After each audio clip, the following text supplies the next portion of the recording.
Vamos entonces a iniciar la formulación en química orgánica.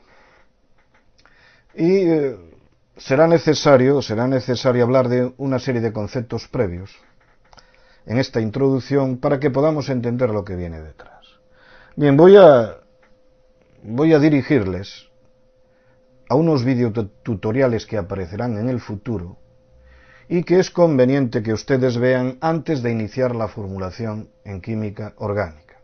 Es un poco ridículo referirles ahora, es decir, darles referencias a unas lecciones que aparecerán en el futuro. Pero bueno, esto es, las cosas surgen cuando surgen. Bien.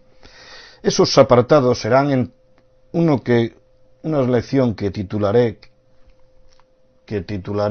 vamos a ver, ¿qué es la química orgánica?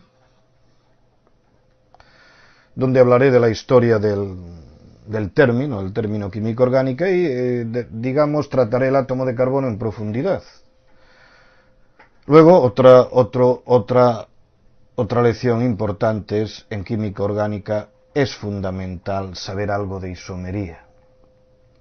Y luego también, ya a un nivel ligeramente más elevado, hay que entender lo que es la hibridación del átomo del carbono. Estas tres lecciones aparecerán, supongo que aparecerán en esta bitácora, pero lo que vamos a hacer nosotros ahora es adentrarnos en la formulación de la química orgánica sin dejar nada por el camino, pero sin explicar pormenorizadamente las cosas que van apareciendo. Es decir, la cuestión será dejar una formulación abierta para que en el futuro podamos ampliarla, es decir, tengamos un recipiente en el que podamos ir poniendo cosas. Es decir, la pretensión sería que uno, pues, le cogiese cariño a esta disciplina, y se le coge cariño cuando se le quieren algo a los nombres que van apareciendo. Bien, pues vamos con la formulación en química orgánica. Y primeramente hablaremos del carbono. ¿Qué tiene de particular el carbono? Bueno, pues el carbono es el responsable de que haya millones de compuestos en química orgánica, aunque en ella participen pues 4, 7, sobre todo 4, bueno, pero pongámoslo 7, 11, 12, 13, 15 elementos químicos. Es decir, participando 15 elementos químicos, hay más compuestos en la química orgánica, en la química del carbono, que en la química inorgánica, en la que intervienen todos los compuestos de la tabla periódica, incluidos los que aquí intervienen. ¿Y por qué ese gran número de compuestos orgánicos? Pues se debe a este maravilloso elemento químico llamado carbono.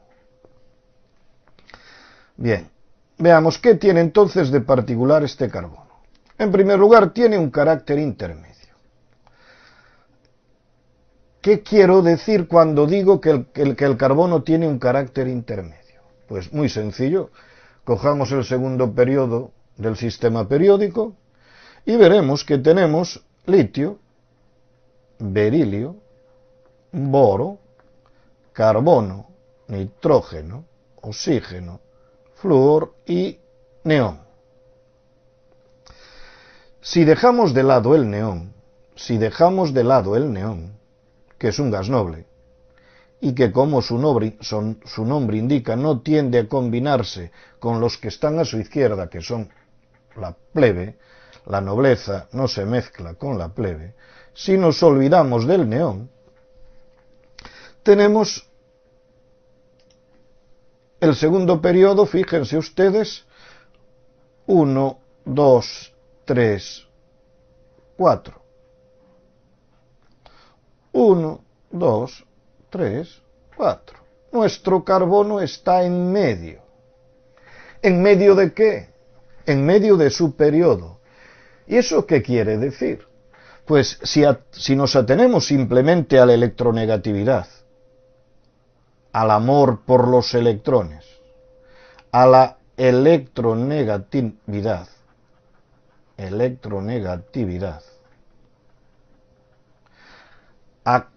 Electronegatividad es la afinidad por los electrones, es decir, lo que le gustan los electrones a un elemento químico cualquiera. Si nos fijamos, está en medio. Está entre los vendedores de electrones y los compradores de electrones. Es decir, está entre los que venden baratos sus electrones, átomos, elementos electropositivos o muy poco electronegativos, que es lo mismo, y los átomos que están dispuestos a pagar mucho por los electrones. Es decir, que compran caros los electrones. Están dispuestos a pagar mucho por ellos, en términos energéticos, por ejemplo. Y él está en medio. Nuestro carbono está en medio. Quiere decir que se llevará bien con los que están a su izquierda y también se llevará bien con los que están a su derecha. Es políticamente centrista. Bien, la segunda característica es que el átomo de carbono es tetravalente. ¿Qué quiere decir tetravalente? Pues tetravalente, tetra quiere decir 4, en griego, sí, en griego me parece, quiere decir que da lugar a 4 enlaces covalentes. Debido al carácter intermedio del átomo de carbono que hemos visto antes, los compuestos difícilmente tendremos compuestos de carbono iónicos, porque saben que los compuestos iónicos se producen cuando se combinan los que están a la izquierda con los que están a la derecha. En el caso que habíamos escrito antes, entre el litrio y el flúor, un compuesto iónico característico será cuando se combinen estos dos, los de los extremos. Como el carbono está en medio, la química del carbono es una química covalente. Si no es una química covalente, es una química de moléculas.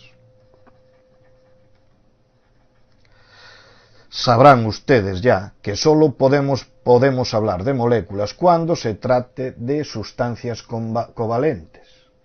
En las sustancias iónicas y en las sustancias metálicas hay que hablar de redes. No existen moléculas de compuestos iónicos. Bien. Es tetravalente. Es covalente tetravalente. ¿Qué quiere decir? Que el átomo de carbono podrá dar lugar a 4 enlaces covalentes. ¿Cómo lo escribiré? Pues en principio, sin entrar en la geometría, escribiré un átomo de carbono tetravalente. Da lugar a 4 enlaces covalentes. 1, 2, 3 y 4. Aquí vendrán otros átomos a combinarse con él. Por ejemplo, si viene el hidrógeno, tendremos H.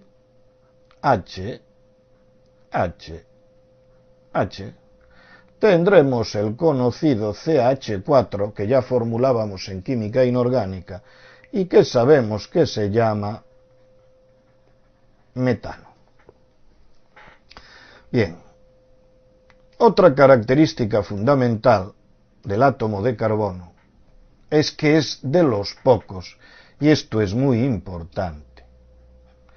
Es de los pocos átomos que se une consigo mismo formando cadenas de átomos de carbono. Es decir, que cuando poníamos, en el ejemplo anterior, poníamos un átomo de carbono tetravalente y decíamos que aquí se uniría, en este otro extremo del enlace vendría otro átomo, pues curiosamente este maravilloso elemento químico permite que sean también átomos de carbono. Es decir, que aquí podrán entrar también átomos de carbono. El carbono es capaz de unirse consigo mismo, formando cadenas de átomos de carbono. Veamos un poco detenidamente esas, no vamos a ver en este vídeo tutorial esas cadenas. Entonces, cadenas carbonadas. Las cadenas carbonadas son el esqueleto de los compuestos orgánicos. Si quieren ustedes, la columna vertebral de los compuestos orgánicos.